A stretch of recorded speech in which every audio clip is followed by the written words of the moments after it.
नमस्कार दोस्तों, हमारे चैनल में आप सभी का स्वागत है। मासिक शिवरात्रि पर पढ़ी जाती है यह पौराणिक कथा। धार्मिक पौराणिक कथा के अनुसार चित्रभानु नामक एक शिकारी था। जानवरों की हत्या करके वह अपने परिवार को पालता था।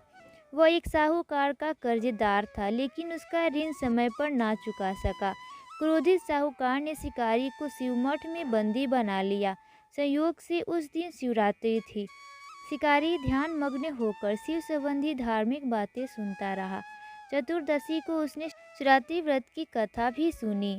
शाम होते ही साहूकार ने उसे अपने पास बुलाया और ऋण चुकाने के विषय में बात की। शिकारी अगले दिन सारा ऋण लौटा देने का वचन देकर बंधन से छूट गया। अपनी दिनचर्या की भांति वह जंगल में शिकार के लिए निकला, लेकिन दिन भर बंदी गृह में रहने के कारण भूख प्यासी व्याकुल था।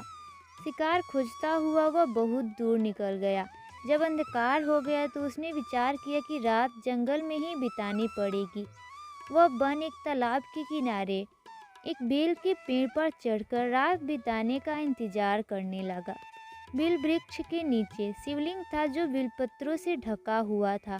शिकारी को उसका पता न चला। पड़ाव बनाते समय उसने जो टहनियाँ तोड़ी वे संयोग से शिवलिंग पर गिरती चली गई। इस प्रकार दिन भर भूखे प्यासे शिकारी का व्रत भी हो गया और शिवलिंग पर बिलपत्र भी चढ़ गया।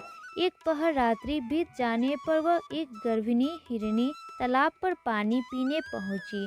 शिकारी ने धनुष पर तीर चढ़ाकर जो ही प्रत्यंचा खींची, हिरनी बोली, मैं गर्भिणी हूँ, शीघ्र ही प्रसव करूँगी।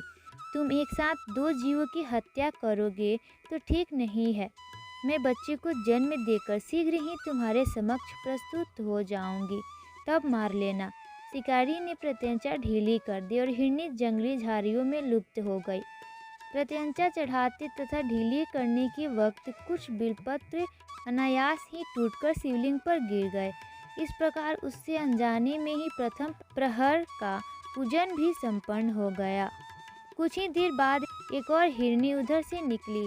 शिकारी की प्रसन्नता का ठिकाना ना रहा। समीप आने पर उसने धनुष और बाण चढ़ाया। तब उसने देख हिरनी ने विनम्रता पूर्वक निवेदन किया, हे शिकारी, मैं थोड़ी देर पहले ऋतु से निर्वित हुई हूँ। कामातुर वीरहिनी हूँ, अपने प्रिय की खोज में भटक रही हूँ। मैं अपने पति से मिलकर शीघ्र ही तुम्हारे पास आ जाऊंगी। शिकारी ने उसे भी जाने दिया। 2 बार शिकारी को खोकर उसका माथा ठनका। वह चिंता में पड़ गया। रात्रि का आखिर पहर बीत रहा था। इस बार भी धनुष से लगकर कुछ बिलपत्र शिवलिंग पर जा गिरे तथा दूसरे प्रहर की पूजा भी संपन्न हो गई। तभी एक अन्य हिरणी अपने बच्चों के साथ उधर से निकली। शिकारी के लिए यह स्वर्णिक अवसर था। उसने धनुष पर तीर चढ़ाने में देरी नहीं लगाई। वह तीर छोड़ने ही वाला था कि हिरनी बोली, हे शिकारी, मैं इन बच्चों को अपने पिता के हवाले करके लौट आऊंगी। इस समय मुझे मत मारो। शिकारी हंसा और बोला, सामने आए शिकार को छोड़ दूँ? मैं ऐसा मूर्ख नहीं। इससे पहले मैं 2 बार अपना शिकार खो चुका हूँ। मेरे बच्चे भूख प्यासे व्यग्र हो रहे हैं। शिकारी हंसा और बोला, मेरे बच्चे भूख प्यासे व्यग्र हो रहे होंगे।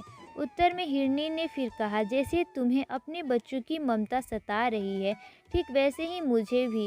हे शिकारी, मेरा विश्वास करो, मैं इन्हें इनके पिता के पास छोड़कर तुरंत लौटने की प्रतिज्ञा करती हूँ।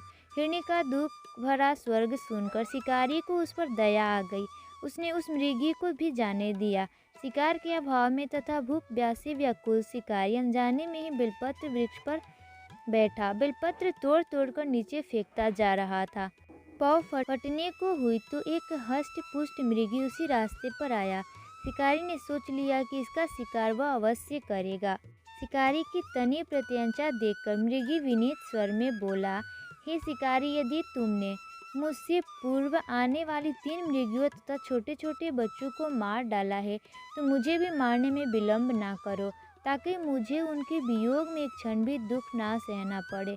मैं उन हिरनियों का पति हूँ। यदि तुमने उसने जीवन दान दिया है तो मुझे भी कुछ क्षणों का जीवन देने की कृपा करो। मैं उनसे मिलकर तुम्हारे समक्ष प्रस्तुत हो जाऊंगा। मृग की बात सुनते ही शिकारी के सामने पूरी रात का घटना चक्र घूम गया।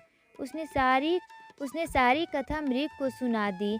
तब मृग ने कहा, मेरी तीनों पत्नियां जिस प्रकार प्रतिज्ञाबद्ध होकर गई है, मेरी मृत्यु से अपने धर्म का पालन नहीं कर पाएगी। अतः जैसे तुमने उन्हें विश्वास पात्र मानकर छोड़ा है, वैसे ही मुझे भी जाने दो। मैं उन सबके साथ तुम्हारे सामने शीघ्र ही उपस्थित होता हूँ। शिकारी ने उसे भी जाने दिया। इस प्रकार प्रातः हो गई। उपवास रात्रि जागकर तथा शिवलिंग पर बेलपत्र चढ़ने से अनजाने में ही वह शिवरात्रि का पूजा पूर्ण हो गई।